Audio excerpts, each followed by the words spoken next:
Republic Bharat से बातचीत में भोपाल पुलिस कमिश्नर ने माना है कि भोपाल की शूटिंग एकेडमी में कारतूसों की कालाबाजारी हुई, लेकिन भोपाल पुलिस के पास गायब हुए 3 लाख कारतूसों की बरामदगी को लेकर कोई प्लान नहीं है, जिसे लेकर अब भोपाल पुलिस सवालों के घेरे में है। सब यही पूछ रहे हैं कि इस खुलासे के बाद आगे क्या होगा।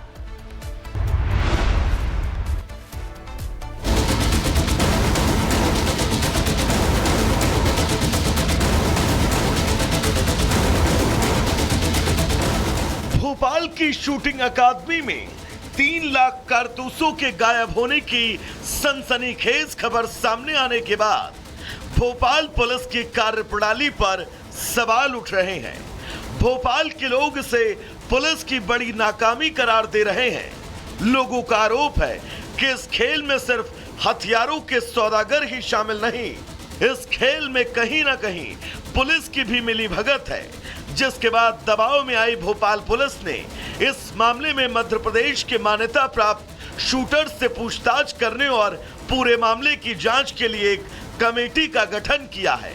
और अब उस कमेटी ने भोपाल के उन 80 रजिस्टर्ड शूटर्स को रडार पर लिया। भोपाल पुलिस की माने तो इस मामले में कमेटी ने अब तक 45 शूटर्स को नोटिस भेजकर गायब कारतूसों का हिसाब मांगा है। कुंभकर्णी नींद से जागी पुलिस इस मामले में जल्द पर्दाफाश की बात कर रही है, लेकिन ये खेल सिर्फ कारतूसों की कालाबाजारी तक सीमित नहीं है। रिपब्लिक भारत की पड़ताल में सामने आया कि भोपाल में शूटिंग रेंज के नाम पर कई ऐसे अवैध शूटिंग रेंज चल रहे हैं, जहां शूटिंग प्रैक्टिस की आड़ में कारतूसों का जखीरा आ रहा है, जिसका कोई हिसाब किताब लेने वाला नहीं है, जिसकी भनक अब पुलिस को लग चुकी है, क्योंकि इस मामले में पुलिस ने एक लाइसेंसधारी शूटर सैयद शारिक बुखारी पर केस दर्ज किया, जो अपने लाइसेंस की आड़ में भोपाल के आउटर इलाके में एक फार्म हाउस में गुपचुप तरीके से शूटिंग रेंज चला रहा था। राजधानी भोपाल में करीब 80 शूटर्स जिनके पास लाइसेंस हैं वो रजिस्टर्ड हैं, और उन्हीं में से कुछ शूटर इस तरह की कारतूसों की कालाबाजारी में लिप्त हैं। ये जो शूटर्स हैं वो अवैध तरीके से शूटिंग रेंज भी संचालित कर रहे थे। 4 शूटिंग रेंज की जानकारी मिली है। परवलिया थाना पुलिस ने एक शूटिंग रेंज चलाने वाले के खिलाफ प्रकरण भी दर्ज किया है। और ये जो शूटर्स हैं बड़ी ही चालाकी से शहर के आउटर इलाके में, जो मेरे कैमरामैन दिखा रहे हैं आपको ये तस्वीर है, इसी तरह शहर के आउटर इलाके में किसी फार्म हाउस में या किसी खेत में गुपचुप तरीके से शूटिंग रेंज संचालित कर रहे थे।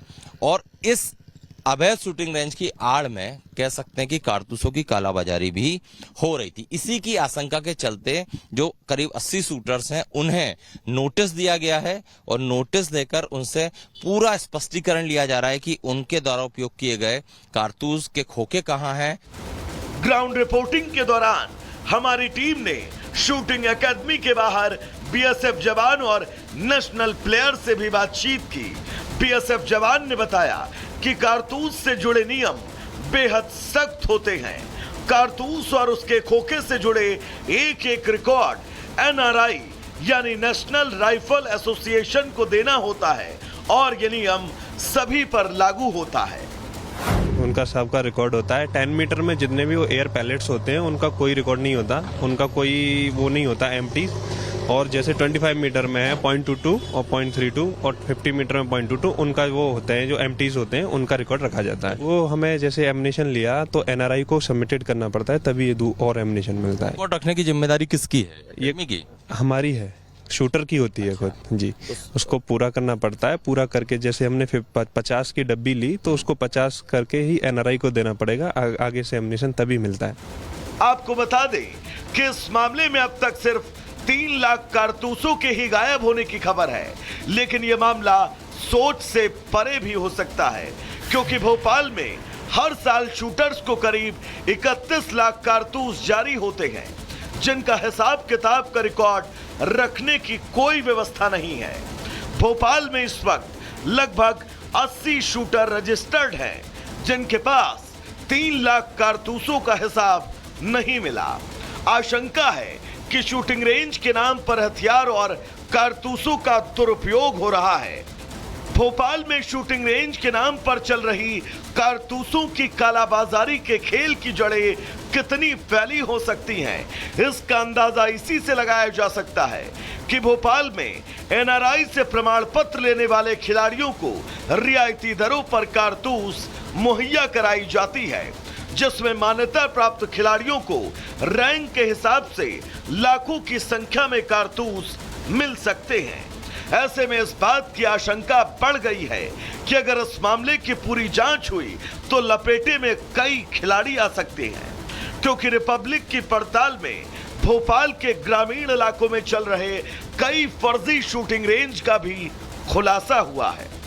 इतना ही नहीं, जानकारी के मुताबिक आमतौर पर शूटिंग के लिए 0.22 बोर की राइफल का उपयोग होता है, लेकिन खबर है कि शूटर्स यहां 315, 305, 306 बोर के कारतूसों को शूटिंग के नाम पर खरीद रहे थे, जिसे लेकर भोपाल पुलिस पूरी तरह लापरवाह नजर आई। चूंकि मामला संवेदनशील है, सुरक्षा से जुड़ा है, इसलिए समय समय पर किसी भी संस्था को, किसी भी एजेंसी को, किसी भी इस तरह के जो खासतौर पर संवेदनशील मुद्दों की एक अंतर समीक्षा जरूरी है। उसकी खासतौर पे इसी मुद्दे में जब इसकी पूरी समीक्षा की गई तो कुछ बिंदु इसमें उभर के आए हैं, जिस पर ध्यान दिए जाने के लिए पूरी एक टीम इस पर खास तरीके से काम कर रही है। इसमें जो शूटर्स जिनको प्रदान किए गए हैं, उनके बयान, उनके जो मामले हैं, उसकी तफ्तीश की जा रही है और इसमें अगर कोई अनियमितता या कोई किसी भी तरह की कोई वैधानिक अगर कोई समस्या पाई जाती है तो उसमें कार्रवाई की जाएगी। वहीं इस गंभीर मामले का खुलासा होने के बाद अब विपक्ष ने भी प्रदेश सरकार को आरोपों के घेरे में कस लिया। कांग्रेस सीधा आरोप लगा रही है कि भोपाल में कारतूसों की कालाबाजारी के चलते गंभीर अपराध के मामलों में बढ़ोतरी हो रही है। कांग्रेस अब इस मामले की जांच सीबीआई और एटीएस जैसी जांच एजेंसियों से करवाने की मांग कर रही है। 3 लाख से ज्यादा कारतूस जो है इस्तेमाल हुए हैं, जो सरकार के अधीन शूटिंग एकेडमी आती है भोपाल में, वहां से गायब हुए। कितनी जगह ये अवैध तरीके से इस्तेमाल हुआ है, अपराधियों ने इस्तेमाल किया है कि शिकारियों ने इस्तेमाल किया है, किसने किया है, इसकी कोई जानकारी नहीं है।